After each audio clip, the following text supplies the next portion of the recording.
After spending 36 days and 1,100 kilometers through hiking the Great Divide Trail in the Canadian Rockies, these are my 5 favorite pieces of gear. This gear made my life easier and more comfortable while out on trail, and without some of this gear, I probably wouldn't be able to finish the trail at all. We're starting off with what might be a bit of a controversial piece of gear, although all this gear might be a little bit controversial in one way or another, but this is the Z-Packs Altiplex tent. I got thrown a lot of elements at me while out on the trail: rain, snow, hail, and this tent protected me from all of it while also being super lightweight at only 450 grams. This tent was easy to set up in the rain, and when it was really cold and humid out, which led to a ton of condensation, it was roomy enough that I never touched the sides with any of my gear or my sleep system. One of the main benefits that may often get overlooked with the Altiplex is that it's made with Dyneema composite fabric material. So it's a super thin and lightweight material, but it also doesn't absorb water or moisture. So if it was raining or I had a lot of condensation, it was very easy for me to take a little cloth,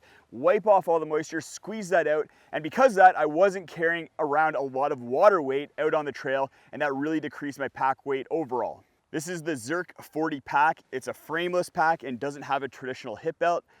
A lot of you questioned whether this was the right pack to take on a big thru hike, especially with an 8-day food carry. But I love this pack, and the reason why I chose it was because it provides me more range of motion in my hips, not having that traditional hip belt. And because I don't have hip belt pockets and stuff in them, I'm able to get my hips a little bit closer to the ground when scrambling or closer to the wall when climbing up cliffs, which I did have to do on the Great Divide Trail. Because my base weight was pretty low at around 11 pounds, I never really had a ton of weight in here. At max, I had just over 30 pounds, and the Zerk 40 carried that very well. It was actually the only frameless, hip beltless pack that I found that was able to carry over 30 pounds comfortably. Everything else, my shoulders started getting sore and it wasn't able to carry that weight. And not only was it comfortable and carry the weight well, but it also had excellent organization.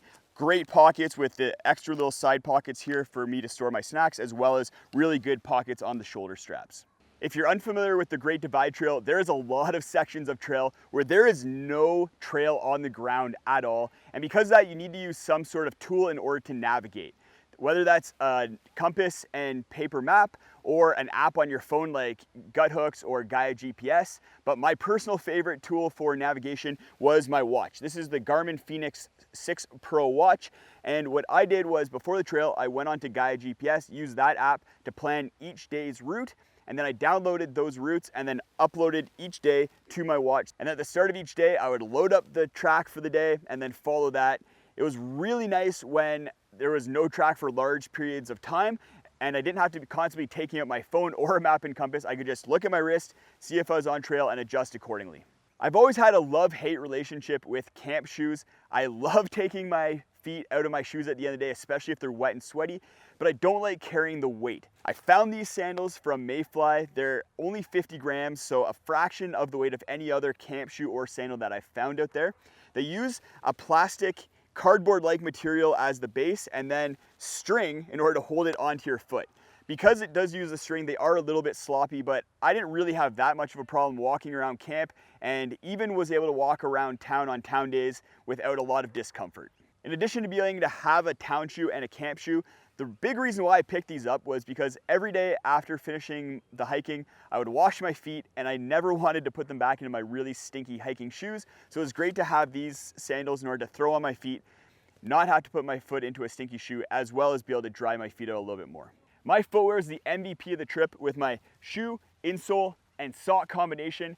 Before I went on the Great Divide Trail, I did a ton of strength training for my feet so I would not get plantar fasciitis or get blisters while out on trail. That was a really big worry for me. But over the entire 1,100 kilometers, I did not get one blister and my feet were not sore.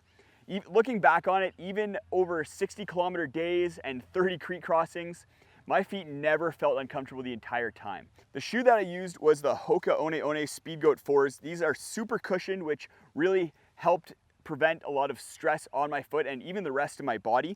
And then they have a Vibram Mega Grip sole, which is super sticky and durable. And they have a slightly wider toe box. And I have a slightly wider foot, so it worked out very well. And they have a really good heel cup as well, which locked in my heel. Sometimes I get a little bit of heel slippage. On the inside of here, for my insoles, I used the Superfeet Carbons. They just have a really stiff arch support on them, which is great. and just really helps support my feet over those really long days. And then for my socks, I use the Injinji toe socks. These are the light run version, so it's as light as you can get for the Injinji toe socks, and they're made with a synthetic material. So that synthetic material, mostly polyester, combined with the thickness, allows them to dry very quickly, and they don't hold onto a lot of moisture. And that, combined with each toe having its own little mini sock, keeping them separated, prevents basically any blisters. I have not gotten any blisters with these socks, and I've talked to a lot of people who had blisters get alleviated or just never got blisters in the first place. All of the gear I brought on the Great Divide Trail was awesome, and you can check out my full post-trail gear list up in the corner there, where I talk about all my thoughts on what worked, what didn't work. It was really hard picking the 5 most favorite pieces of gear because it really all was awesome.